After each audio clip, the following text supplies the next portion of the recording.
आज हम लोग बात करने जा रहे हैं ट्रायंगुलर डिप्लोमेसी थियरी के ऊपर, जिसको त्रिकोणीय कूटनीति सिद्धांत कहते हैं।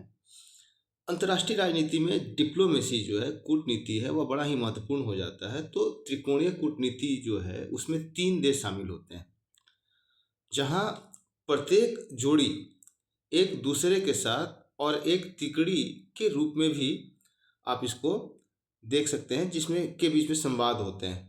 यह सिद्धांत गतिशीलता और रणनीतिक पैंतरेबाजी की जांच करता है, जो एक देश दूसरे दो के बीच द्विपक्षीय संबंधों को प्रभावित करने के लिए नियोजित करता है।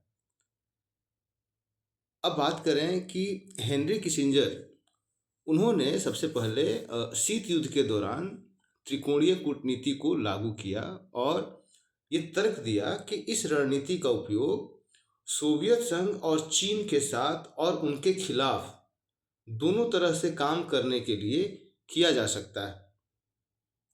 वर्तमान संदर्भ में अगर हम देखें तो चीन और भारत के बीच मध्यस्थता करने के जो ट्रम्प के प्रस्ताव हैं, उसको आप त्रिकोणीय कूटनीति के अभ्यास करने के प्रयास के रूप में देख सकते हैं, जहां अमेरिका खुद को एक अपरिहार्य मध्यस्थ के रूप में स्थापित करने का लक्ष्य रखता है और संभावित रूप से चीन भारत संबंधों को फिर से संतुलित करते हुए दोनों पर अपने स्वयं के जो रणनीतिक लाभ है उसको बढ़ावा देना है। तो कहीं ना कहीं ये जो ट्रायंगुलर या त्रिकोणीय कूटनीति है, इसमें इस तरीके से चीज़ें जटिलता से गुथी होती हैं।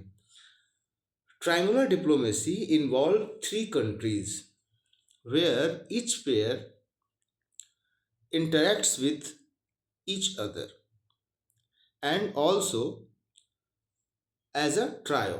This theory examines the dynamics and strategies maneuver that one country employs to influence the bilateral relationship between the other two. Henry Kissinger, who famously implemented triangular diplomacy during the Cold War, argued that this strategy could be used to operate both with and against the Soviet Union and China.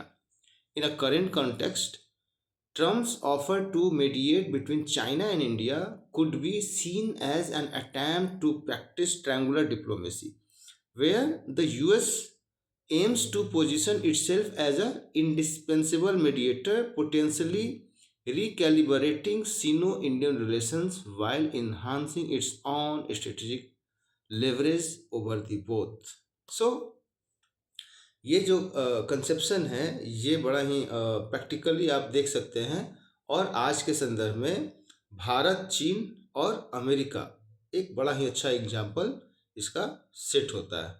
तो आज के लिए इतना ही। कल फिर किसी एक नए विषय के साथ हम अपने विमर्श को आगे बढ़ाएंगे।